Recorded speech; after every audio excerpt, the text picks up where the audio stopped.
મિત્રો રિટાયરમેન્ટ છે ને એ કોઈ પણ કર્મચારીના જીવનનો છે ને સૌથી ખાસ દિવસ હોય છે. ઘણા બધા અનુભવ લઈ તે દિવસે વિદાય લેવાનો હોય છે અને તે વિભાગના લોકો છે એ તે વ્યક્તિના તે દિવસે મિત્રો વખાણ કરે છે. પરંતુ એક સાફ સફાઈ કર્મચારી શિપર સાધારણ મહિલાનું રિટાયરમેન્ટ એટલું ખાસ હોઈ શકે છે. મિત્રો પહેલાં તો બધાને એવું લાગ્યું કે આ રિટાયરમેન્ટ છે એ સાવ સાદું છે, પરંતુ આ રિટાયરમેન્ટ તો ત્યારે ખાસ થઈ ગયું જ્યારે 3 લાલબત્તીવાળી ગાડી આવીને ત્યાં કને ઊભી રહી. ત્યારે મિત્રો લોકોને લાગી આવ્યું કે આ રિટાયરમેન્ટ કોઈ સાદું નહીં, પરંતુ સૌથી ખાસ રિટાયરમેન્ટ છે. અને એ ગાડીમાંથી 3 વરિષ્ઠ અધિકારી ઉતર્યા અને એ સ્ત્રી કને જઈને ઊભા રહ્યા. મિત્રો આ સ્ત્રીનું નામ હતું સુમિત્રા દેવી અને આ 3 વરિષ્ઠ અધિકારી બીજા કોઈ નહીં પરંતુ એમના 3 દીકરા હતા. એમાંથી એક હતા મહેન્દ્ર કુમાર, જે સિવાન જિલ્લાના કલેક્ટર હતા. બીજા રેલવેના ચીફ એન્જિનિયર હતા જેમનું નામ હતું વિરેન્દ્ર કુમાર અને ત્રીજા હતા મેડિકલ ઓફિસર એવા ધીરેન્દ્ર કુમાર. મિત્રો આ વાત છે 4 વર્ષ પહેલાની. ઝારખંડના રામગઢ જિલ્લાના રજરપ્પા ટાઉનશીપમાં એ લેડી છે એ સાફ સફાઈનું કામ કરતા હતા. 30 વર્ષ એ ટાઉનશીપમાં મિત્રો સાફ સફાઈની નોકરી કરી અને પછી રિટાયરમેન્ટનો વારો આવ્યો. અને જ્યારે મિત્રો આ 3 દીકરાઓ આ ગાડી લઈને આવ્યા ત્યારે મિત્રો રિટાયરમેન્ટ ખરેખર ખાસ થઈ ગયું. અને 30 વર્ષ પછી છે ને આ લેડી જે પોતાના દીકરાને છે ને બધાની સામે લઈ આવ્યો. ત્યાં સુધી એમને કોઈને નહોતું કીધું કે મારા દીકરા જે આવી સારી નોકરી કરે છે. અને તે દિવસે મિત્રો જે રડ્યા છે ને આટલા સમય પહેલાં રડ્યા હશે નો ડાઉટ, પણ એ ઘૂંટડા આંસુના પી ગયા હતા. પરંતુ તે દિવસે મિત્રો બધાની સામે રડી પડ્યા. અને પછી એમણે એમના સંઘર્ષની વાત કરી કે નાની ઉંમર હતી અને લગ્ન થઈ ગયા. જ્યાં કે લગ્ન થઈ ગયા એમની પણ મિત્રો એટલી પરિસ્થિતિ સારી નથી, એટલે બિચારા એ પણ એના પતિ સાથે કામ કરવા માટે લાગી ગયા.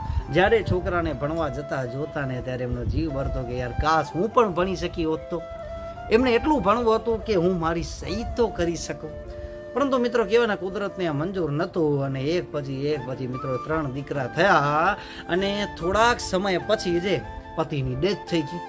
એટલે બધી જિમ્મેદારી છે એ સુમિત્રા દેવી ઉપર આવી ગઈ. સગા સંબંધીઓને પડોશીઓને કીધું પણ કોઈ મદદ કરી નહીં. પરંતુ મિત્રો એમણે નક્કી કરી લીધું કે હું તો અનપઢ રહી, પરંતુ હું નોકરી નહીં કરું તો મારા દીકરા પણ અનપઢ રહી જવાના છે. એટલે બિચારા સાફ સફાઈના કામમાં જોડાઈ ગયા.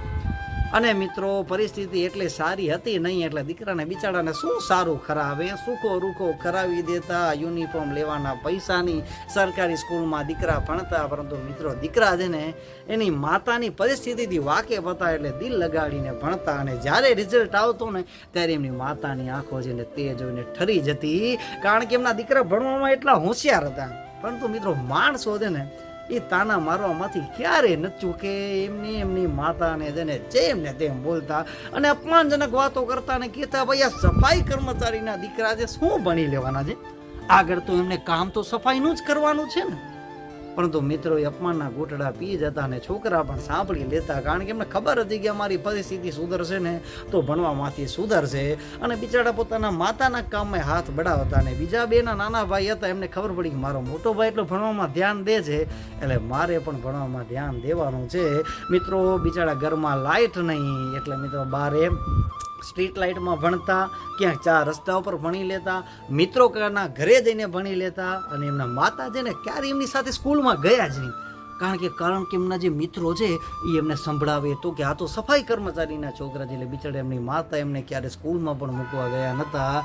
અને મિત્રો એક દિવસ એવો આવ્યો કે 3 જણા છે એ મોટા અધિકારી બની ગયા. અને એમની માતા એમને એક વાત હંમેશા શીખવાડી હતી કે ભાઈ કોઈ પણ કામ છે ને નાનું નથી હોતું, એટલે જીવનમાં ક્યારે કોઈ કામ કરતા છે ને શરમાતા નહીં.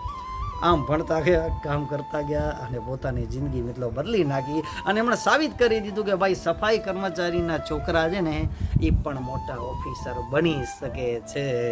અને મિત્રો કહેવાય છે ને પરિસ્થિતિ ગમે એવી હોય પણ તેને બદલવો ને એ તમારા હાથમાં જ છે. અને શિક્ષાથી મિત્રો તમે ગમે એ કમી છે ને પૂરી કરી શકો છો.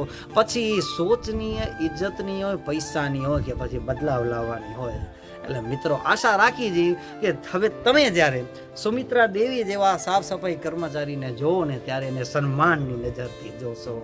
જય હિન્દ, જય ભારત.